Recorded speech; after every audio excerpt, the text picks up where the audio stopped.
নমস্কার বন্ধুরা, তোমরা কেমন আছো? আশা করছি সবাই ভালো আছো। তা আজকে আমার বাড়ির ছাদে একটা ছোট্ট বাগান মতো আছে। তা দেখো তোমরা সেই বাগানটায় আমার বাড়িতে বেশ কিছু নাকচাপা গাছ আছে, দুটো নিম গাছ আছে।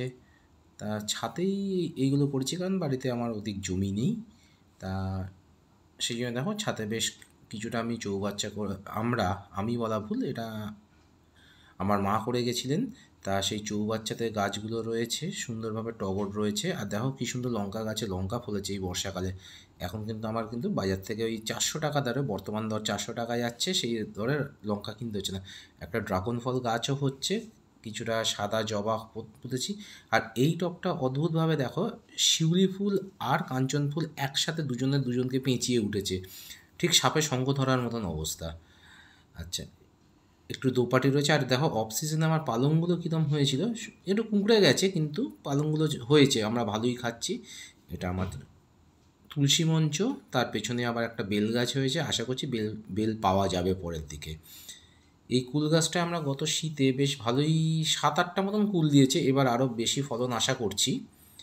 বেশ কিছু আমার পঞ্চজবা রয়েছে, লাল জবা রয়েছে, একটু হলদেটে ভাবের একটা জবা রয়েছে। এই টবটাতে আমার একসাথে হলদেটে ভাবের জবা এবং একটা গোলাপি রঙের জবা রয়েছে। এই আর একটা দোপাটি ফুল, এটা আমার লেমন গ্রাস। এইটা আমার গোলাপ। আর দেখো এখানে কাগজি এবং পাতিলেবু দুটো গাছ একসাথে হয়ে রয়েছে। ফলন মোটামুটি বেশ কিছুদিন ধরে আমাদের কিন্তু বাজার থেকে লেবুও কিনে খেতে হচ্ছে না। তা তোমরা কিন্তু আমাকে অতি অবশ্যই জানিও তোমার এই বাগানটা তোমাদের কেমন লাগছে, কমেন্ট করো। আর যদি মনে হয় যে কোনো গাছে কোনো রকম আমাকে আরও বেশি পরিচর্যা করতে হবে, কী করতে হবে, আমাকে অতি অবশ্যই জানিও।